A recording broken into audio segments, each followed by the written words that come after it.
Hello, my name is Robin Meyer, and I'm with the East Cobb Quilters Guild. And I'm here today to talk with Cindy Richards, a member of our guild. This is another conversation in the series that we're calling Who We Are, which is designed to introduce members of our guild to the community at large and to those of us within the guild. We have over 300 members, so I think it's safe to say that not all of us knows everyone well. And hopefully this interview and others will go a long ways towards making that change a bit. So Cindy, thank you so much for talking to me this morning.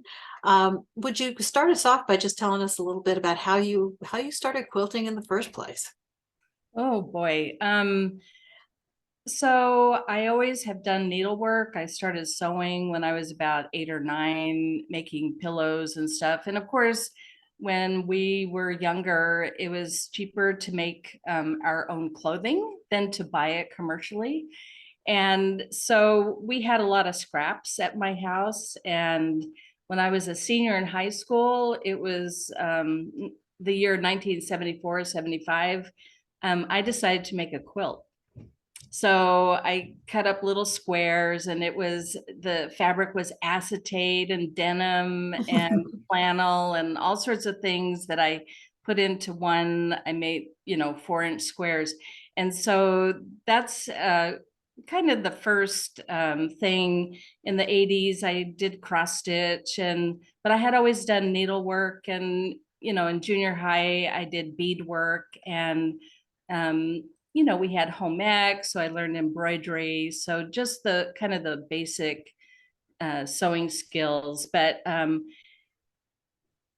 when I was in college at the time, and I went to many colleges over many years and had many majors, but my first major was interior design. And we took decorative arts classes, and I had to write a term paper on something. And I saw a quilters newsletter magazine in the library and was just fascinated by it. And so 1975, it was the year before 1976, and that's when there was a huge regeneration, or a huge interest in American crafts, arts and crafts. So that kind of piqued my interest, but it wasn't till I had my first baby that I said, I'm going to make a quilt. Well, he never did get a quilt. I have 5 children. None of them got a baby quilt. Because I tended to do smaller things so that I could get them done. And I did things by hand so that it could be portable and going to the playground or whatever. And so I did take a class at the Village Quilt Shop, and the owner was Joyce Celine, and she would have sales.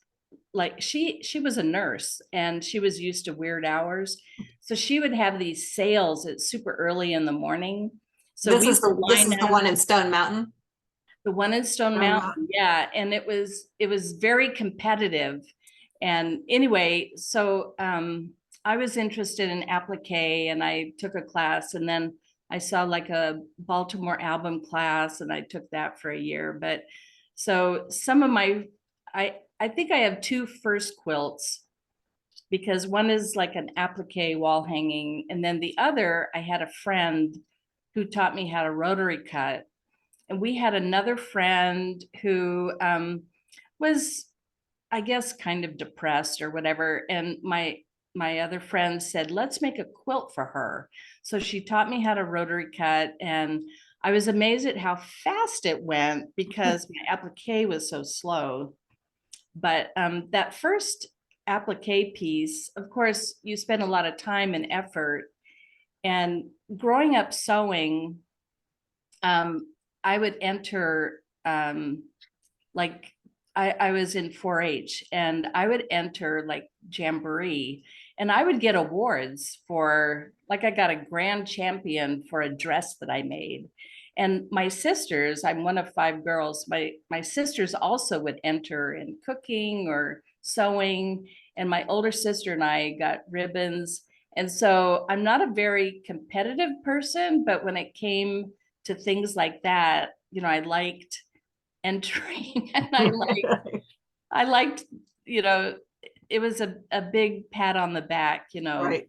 being able to get awarded for something that you've done. That you love doing too. Yes, that I Yes. love doing. And it's kind of a channel. If you're a perfectionist, I can't be a perfectionist for like people. That's unrealistic. So I kind of channel it into the things that I make. But over the years, I've had to kind of lighten up on that. And like the Amish, they always put something, um, a mistake in their quilt because only God makes perfect things. So I've tried to lighten up on that a little bit, but I think we're all perfectionists at some level with this craft of ours. yeah. So Well, some, especially if we enter competitions, we yes, can make it yes. the best we can. So at some point you made a turn from more traditional quilting into art quilting, right? Um, I I I guess I think like the last quilt I had in the show to me is traditional. I feel like I've almost gone backwards because I started out making small pieces, but I don't know, I've kind of done both at the same time. Yeah. Okay. Well, so these days, what sorts of quilts are you mostly making? More traditional, more lap size, bed size quilts? Well, right now I'm trying to finish Ah, some of the utilitarian quilts that I've made. And I think, well, my husband has always said, just why don't you make one for the bed? And that the first traditional, well, so I made the small applique and then I made a traditional one for the bed, but he wanted more for the bed. And so during COVID, I actually made a king size quilt that's on my bed now. And I started the class in Houston and then I finished it like on Father's Day in 2020. So that was, 3 years ago. But I'm mainly right now trying to finish. But with that said, I want to be able to do handwork again so that I can sit next to my husband and watch TV at night and have something to do. So I've started embroidering again. As we travel around, it's easier on the road to mhm. embroider, especially if it's a bumpy road. Right. And Yeah. then just having more handwork. And actually, that's how I started dancing ribbons. Ah, okay. And So let's talk about that great little quilt. so, and I have it with me. I don't know if you can, anyway. Oh, that's a perfect shot. Yes, Yeah. that's great. So, my husband's a dentist and he had a conference in St. Thomas that he invited me to go with, but he would be busy during the day or in the morning, and then we could do what we wanted in the afternoon. And I thought I needed something that I can work on. And so when I was 9 years old, a couple months later, I turned 10, our family moved to Thailand. And I was exposed to Thai silk. I saw it dyed. I saw it loomed, the women making the fabric. And I always loved it because the warp and the weft are different colors. And so it just creates this luminescence. And so I started collecting Thai silk. And I had family go to Asia and bring me back Thai silk. At the show in Houston, I would buy Thai silk. In 2014, well, this is after I made the quilt, but 2014, I went to Thailand and bought Thai silk. So it's just this luxurious fabric. So I decided I'm gonna make something, but it was handwork. I did it by hand. And what I did was, so I have this, so I got some fusible, and with my Pigma pen, I don't know if you can, if Yes, that's, that does shows great. Yes. Okay, so I did the design, um, and then I cut it apart. So I had sewn together, like there are two shades of blue in it, navy and a royal blue. So I sewed together the strip of the navy with the color that I wanted. And so with my cutout, I cut out the thing. I just fused it. What I didn't really take into account with silk is that really the whole piece should have been laminated because it really frays really badly. And so, but I was able to sit there and hand sew, and the seams, weren't really very big, but that was my hand project. And so, of course, the pattern that I wrote isn't a hand project. Um, as it, like I put it in the East Cobb Quilt Show, and it got a first place. And I thought, well, maybe I'll put it. I think when you enter like a major show, a lot of times it's almost well, for me, it's almost a naive. I know of some first quilters who enter their shows and they've only been quilting 3 years or whatever, but it's almost this naivety that's saying, oh, I can enter this big show. But anyway, I entered it in it, and it got into um, first. I had it in the Quilters Heritage Show. Do you remember that one? Vaguely. It was in Pennsylvania, and it was right before the AQS show. Okay. So it was in the East Cobb show in 2007. So it was in the Quilters Heritage Show 2008, and it got a first place. And it's funny because of the reaction I got. Because George Siciliano, who is a very famous, he does miniatures and goes around teaching. He was in the Marines, so he has this tough, but he loves quilting, and he would always win that show. And so some of the vendors came up to me and they say, we are so happy somebody else won it besides George. Please have something. There was one man that made wooden, like wood jewelry that was quilterly. And he said, please, pick whatever you want. And he was like rewarding me for winning that. And so it got a first place there. And I think Kimberly Imo was the judge. And then next it was in the AQS show. And I think that show, they felt that they were in competition with the AQS show. And at that time, AQS only had Paducah. Okay. It didn't have all the other shows.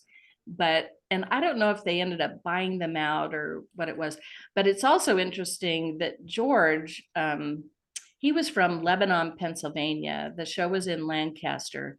And my great great grandmother lived in Lebanon. So I have this Pennsylvania connection. Right.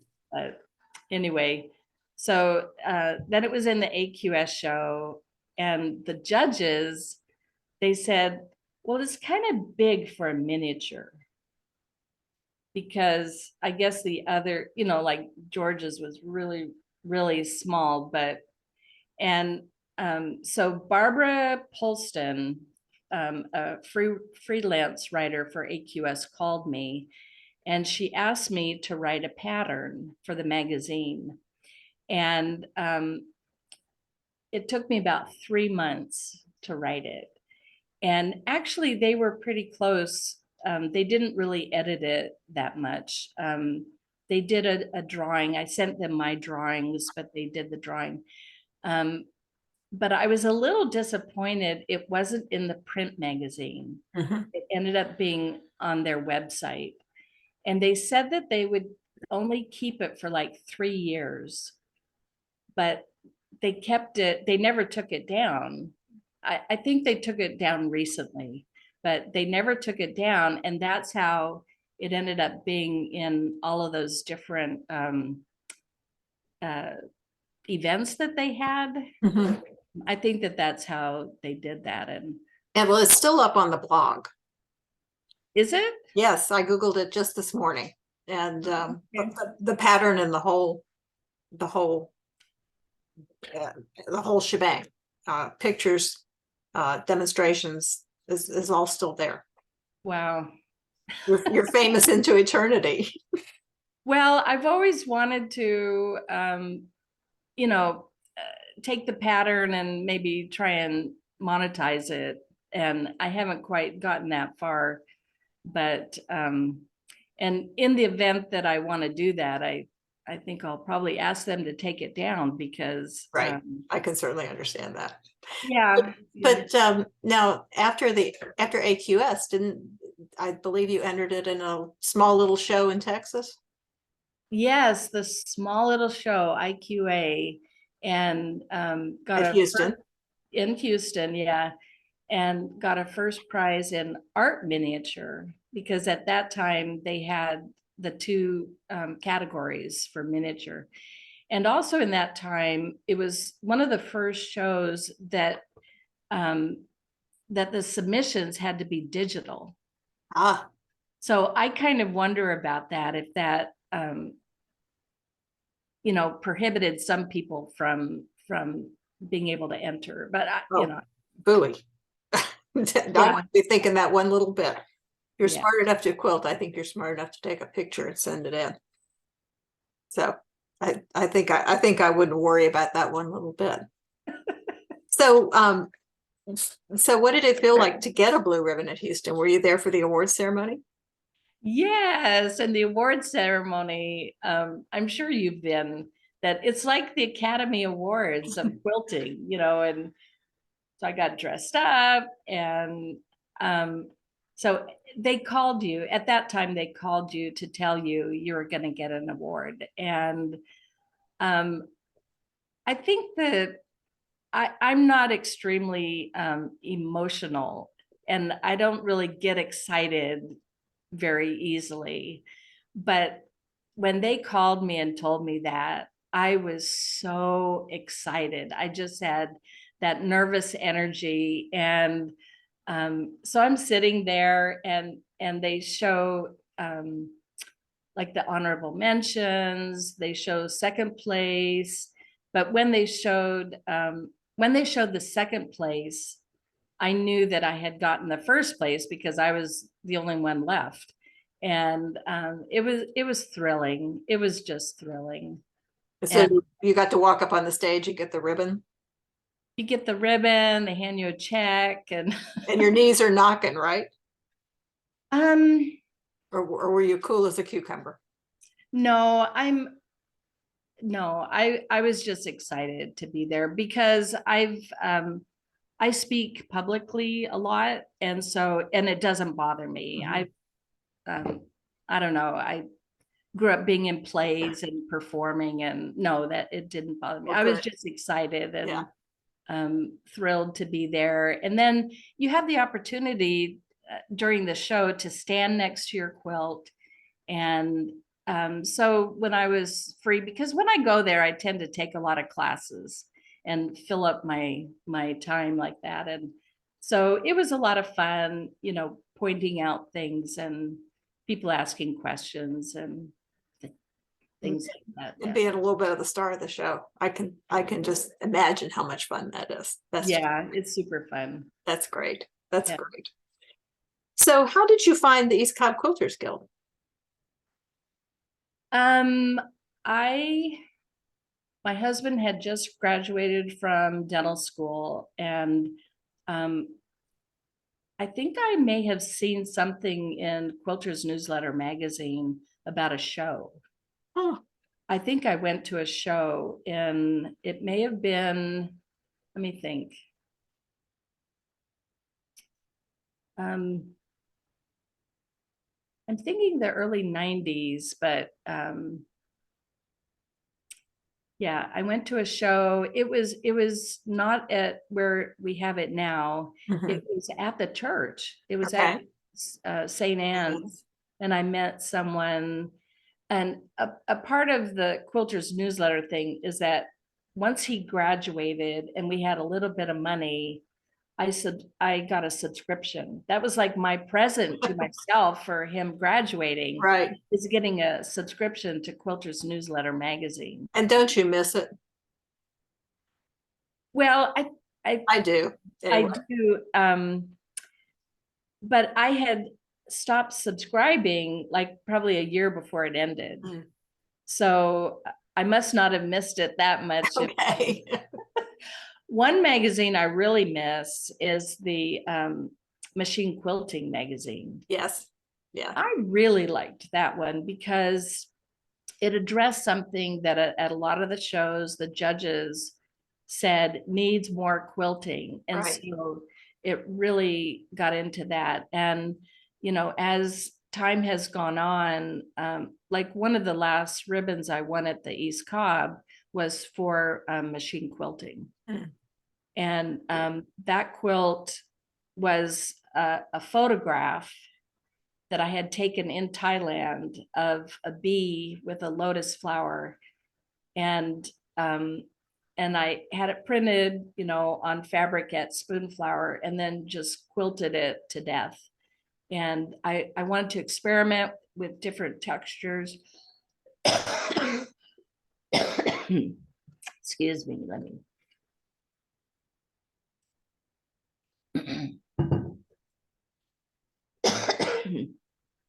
But that one I sent it to the road to California. That was fun. And then that one was also in Houston. But I was disappointed with they they put it next to a quilt that you looked at it and there was a nude woman in it. So I was like, oh, I don't necessarily like my quilt hanging in next to that. But anyway, that's the art world, isn't it? That is definitely the art world. So I know that you don't live very close to St. Anne's, so getting to meetings is probably something of an undertaking for you. But An hour. yeah, well, that's not too bad. That's not too bad. But you've been a member for quite a long time. So what about the guild keeps you engaged and keeps you coming back for more? I think the one thing that I realized early on was that you go to the guild, you take classes, and your knowledge grows exponentially. You learn from other members, and then I did a lot of miniatures, and there were some very seasoned members that would compliment me, and that was encouraging. They liked the work that I was doing, and um, every time I had a baby, I would take a year off. But I always enjoyed it. The women there are very talented, and the fact that we have a show every 2 years, I think it really um, uh, makes us do our best. And I've just always enjoyed it. And I probably started coming like that very first quilt that I had. I remember bringing it, and maybe a month later, someone asked me if I could. They had a display at the governor's office for Christmas Mhm. because the colors were red and green, and so right off the bat, it was um, being involved with some of the public things like that, and Right. that's very encouraging. I mean, it's helps you want to do better and get your work out there, and just having show and tell is really wonderful there to see what people are doing. I agree. I think show and tell is the highlight of every meeting. Yeah. I mean, the speakers have to contend with show and tell, I think, much as I love the speakers in the workshops, because the quilting that we do ourselves is it's something. And East Cobb, they bring in wonderful speakers. I mean, national speakers. And I think that that's what a guild should do is, I mean, you pay for things, but all of the funds that are raised, I think that really helps bringing in good speakers. Yes, I think so too. I think so too. Well, Cindy, this has been a lot of fun. I really appreciate your taking the time to talk to us today.